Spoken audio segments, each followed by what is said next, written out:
again, everybody. We're going into week 3, and that's pretty exciting. I think we're on pace. Seems like everybody's keeping up with the readings as I promised.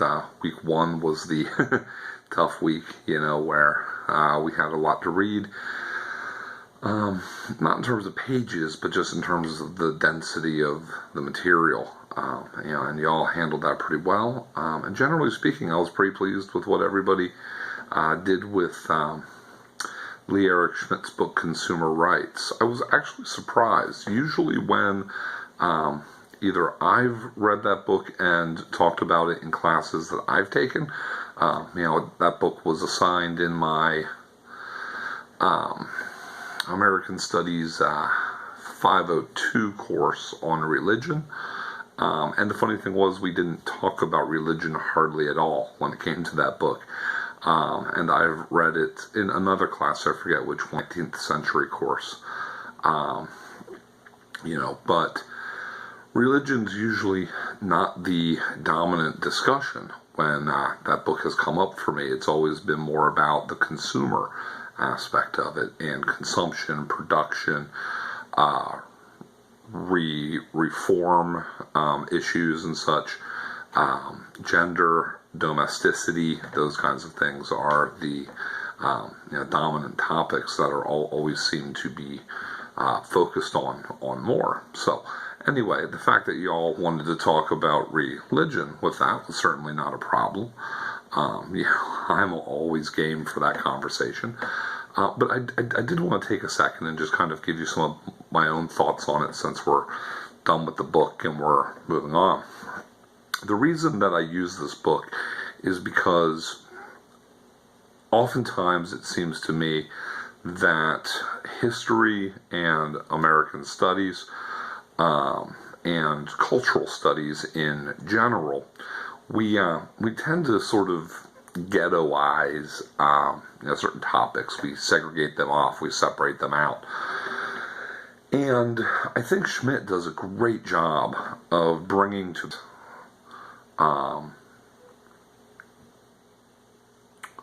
there's more going on here than just sort of one topic. And it's all tied together, as he talks about in his discussion of Valentine's Day. The rise of sentimentality, and the romantic impulse that's taking place sort of culturally in the United States helps to give rise to a culture in which the industry of creating Valentines can really take off. There has to be a certain sort of cultural moment for that to appear, right? People have to be interested in romantic love, in matters of the heart, and in celebrating those things in a public way.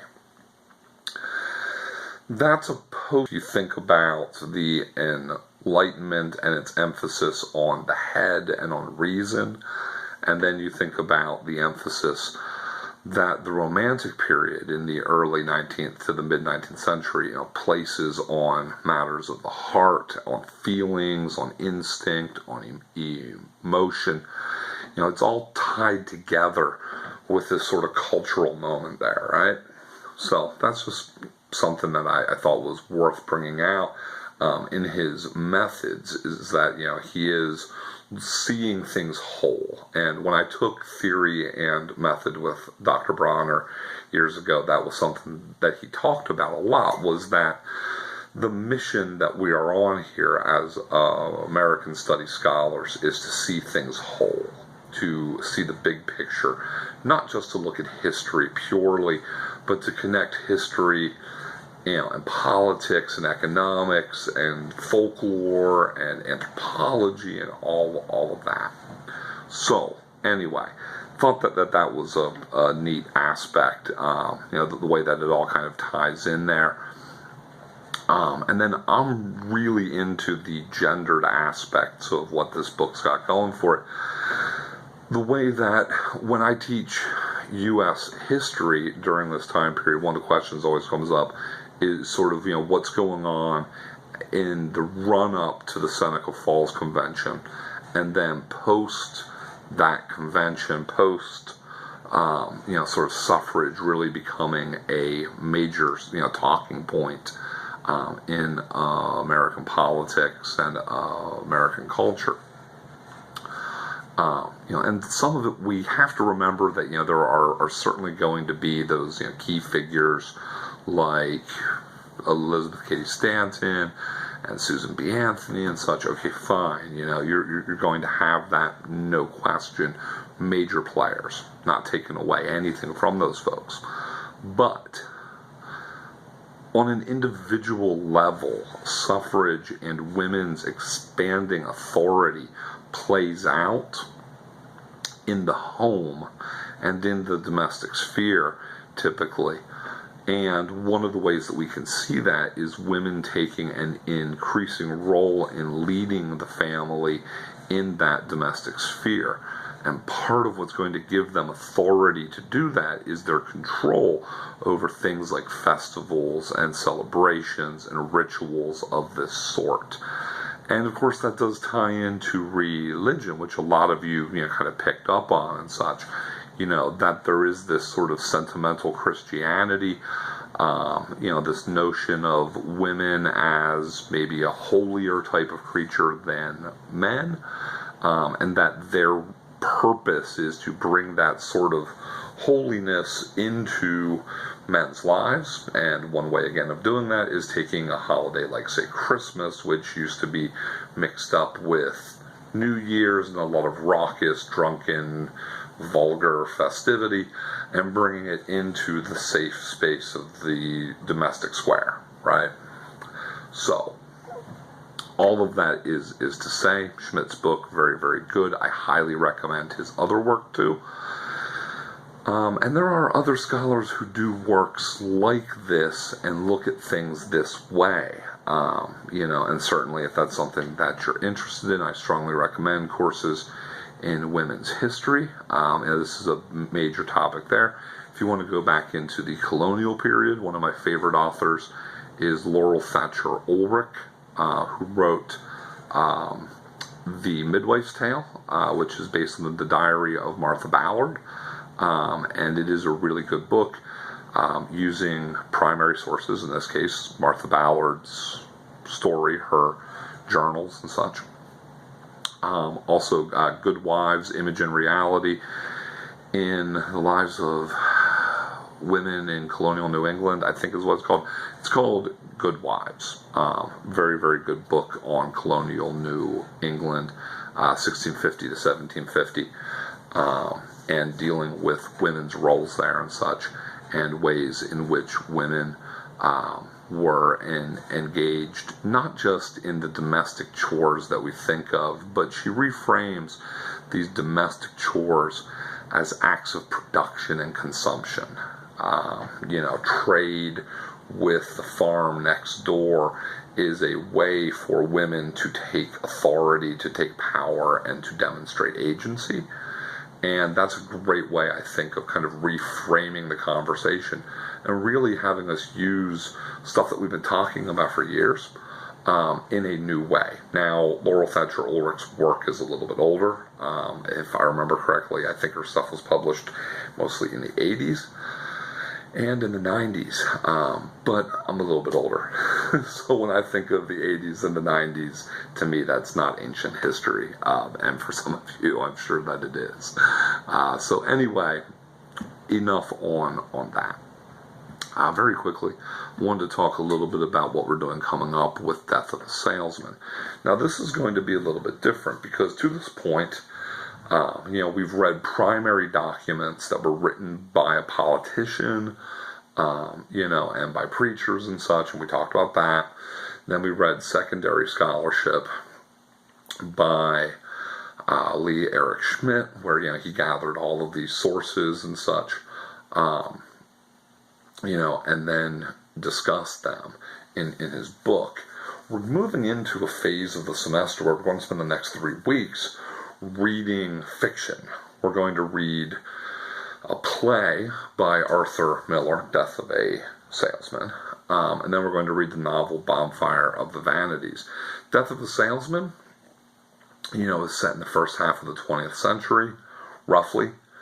And Bonfire is set in the 1980s. So to deal with Death of a Salesman first seems to make sense. What I want to talk about with this, though, is what are the changes that are taking place in American society, sort of historically, that shape the world about which Arthur Miller is writing. He's writing about a world that looks very different than what Lee Eric Schmidt did, right?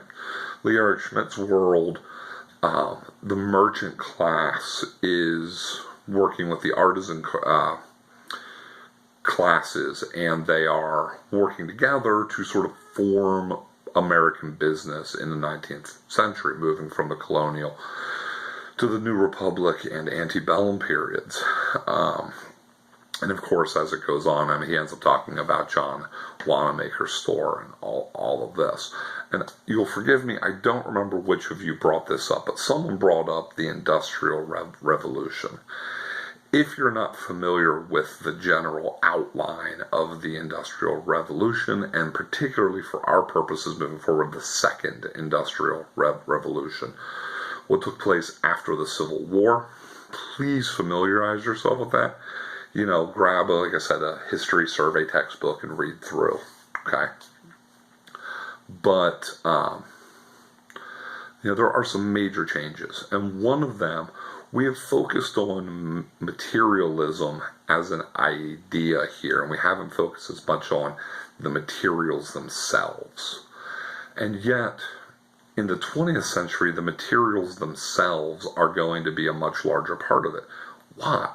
Well, because in the early part of what we've been doing here, in the colonial period, in the New Republic period, materials are simply more expensive. They're more rare.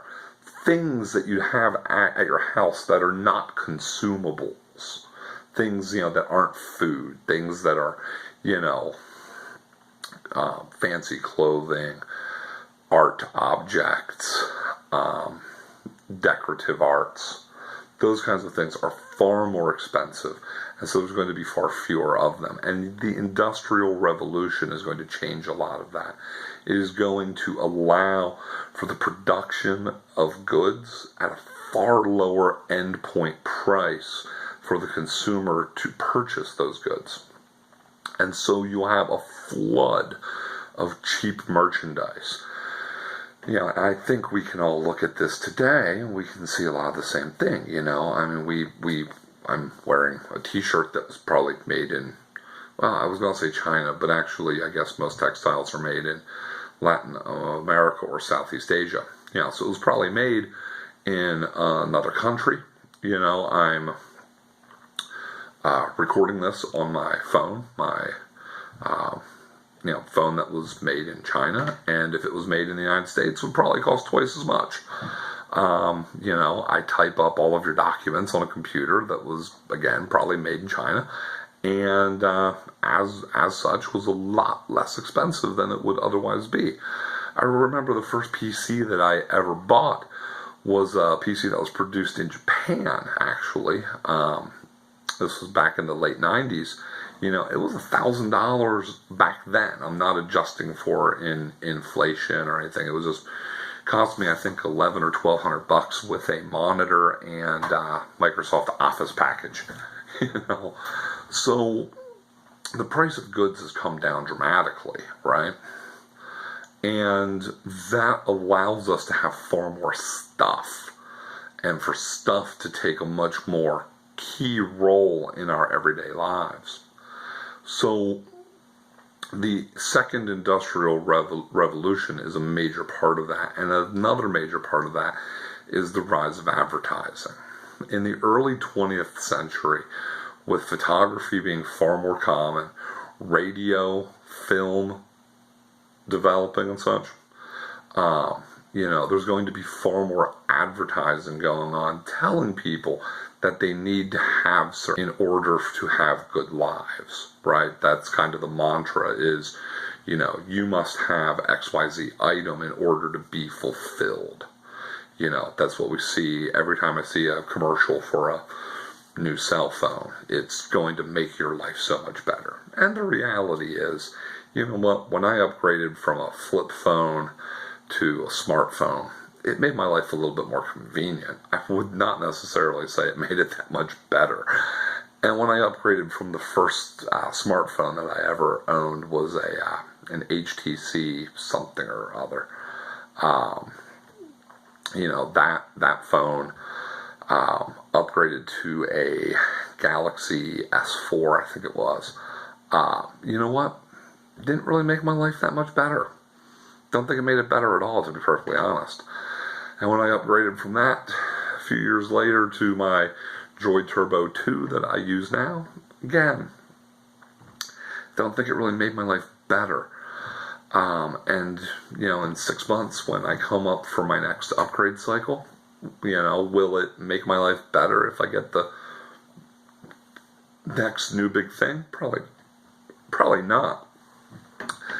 But that's what advertising tells me is going to happen. I play the guitar. And if any of you are musicians, you'll know that, especially among guitar players, right? There's this constant mania of, buying and selling gear and upgrading and replacing the pickups in the guitar to make it sound better, replacing, the switches or the potentiometers or the jack, to make it sound better, whatever. And I sit back and it's a fascinating thing to think about kind of with myself because I play, but I also teach these kinds of classes, right? And to kind of think about, how I'm being sold in that way, how they are selling these things to me, these, new pickups and upgraded tuners and everything else. So advertising really takes off during this period. And it's going to increasingly tie to this notion of the American dream. And we have to remember the modern vision of the American dream is a result of social factors and economic factors and political factors. It's not just something someone sat down one day and dreamt up. Okay, it is the result of sort of long-standing things like that. One of those factors, if you think about the sort of modern American dream, right? Single house, 2-car garage, 2.5 kids, a puppy dog, or a kitty cat, or whatever you prefer, in the suburbs, 2 cars, meet every night for dinner unless you're vegetarian, and then I don't know what you do. But, there's certain things that go along with that, right? And, to kind of stop and consider where this came from, right? The house in the suburbs is not really a thing without cars. So as you're reading Death of a Salesman, think about the car. Think about the automobile in it and its role in the story. I'm not asking you to read this play like this is English class, okay? I know we could talk all about, the literary devices and that kind of fun stuff, right? And we're just not going to go there. What I'm looking for is, what does this tell us about the culture in which it was produced? And the culture in which it was produced has a particular region or geography, the United States, but also a particular place in time. And part of that place in time is the late 40s, early 50s, right? So let's kind of think about that. Think about the role of the automobile. Also, think about Africa. There's a great scene with Uncle Ben, where Uncle Ben says about how he went into the, when I was a young man, I went into Africa, and when I came out, by God, I was rich, or something along those lines. I can't quote it. but it's a crucial line. Read the thing about Uncle Ben and pay attention to that. And then ask this sort of question about, what's going on with Africa there?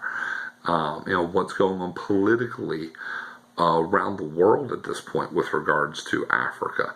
What does Africa represent?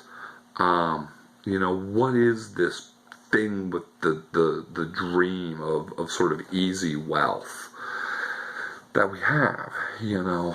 Think about his house. And by his, I mean Willy Loman. Think about his house, right? Think about his domestic space, and how is that domestic space reflective of him? And also think about the changing roles of the producer. And by producer, I don't mean that he's building stuff. He's not building or making stuff, right? But he's selling stuff here. He's a salesman. And I come from a sales background. Before I went to college and started teaching and stuff, I was a car salesman. And I was pretty good at my job. And I have always included salespeople with producers because they're on the same side. They're on the side of you produce stuff in order for the salespeople to go sell it. So think about Willy's sales and kind of how does he sell things? Is it based on, just the price, or, is it all about contracts and such? Or is there something else going on? Is there an older way of thinking, more of a spit in a handshake kind of a thing going on with him? Can we look at this book in terms of tradition versus modernity? The sort of traditional way of doing business versus the sort of more contemporary modern way. So these are all things to consider, as we go forward. The American Dream is a very fruitful place for research, for writing and such. It is a very contested topic. I would argue there are American dreams. There's not just one. There is one that sort of dominates our thinking. But oftentimes stuff like this means different things to different groups of people, depending on race, gender, religion, sexuality, those kinds of things. So, anyway, think about this, though, as you're reading this text. Think about the importance of the changing nature of production, the availability of cheap goods, the constant messaging telling you that you need these cheap goods, that they will make your life better. And then ask this final question, and that is, who are we? What is a human? There's something to be said. There was a book that I read, and I can't remember what it was called, but there was a book that I read years ago. Not a scholarly text, but it was more of a pop philosophy kind of a thing, where the person was arguing that we have become a people that defines ourselves based on our things. And I think there's something to be said for that. But my question would be, is that all that we are? When did that start? Where does it start? Do we see that in Willy Loman and in Biff and in this whole story, or is that something later? Or is that not a thing at all? How does all of that play out? So, happy reading. Don't forget, if you are doing your short paper for me this week, it's Critical Analysis of Death of a Salesman. That is not a research paper. I do not need a ton of outside research.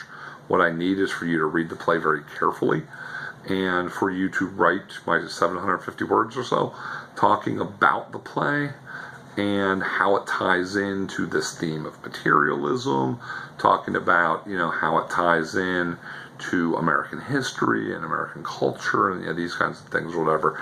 I do not need you to go hit the library, okay? If you do cite things that are not from the play, you do need to cite them properly then. I prefer Chicago style. You can get away with APA as well. But Chicago really is the sort of go-to thing for American studies and for history and things of that nature. So anyway, don't forget, I need you to post something up in the discussion forum saying that you're doing that. By Thursday at the latest. Really, it would be good to do that earlier, just to get it out of the way. And then you don't have to do the discussion posts.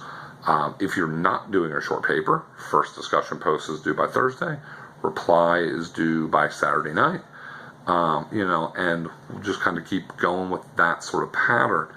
And then next week we'll start talking a little bit more about contemporary America, the 1980s, kind of how we get there, the savings and loan crisis, things like MTV and its impact, and things like that. So hope you guys have a good week.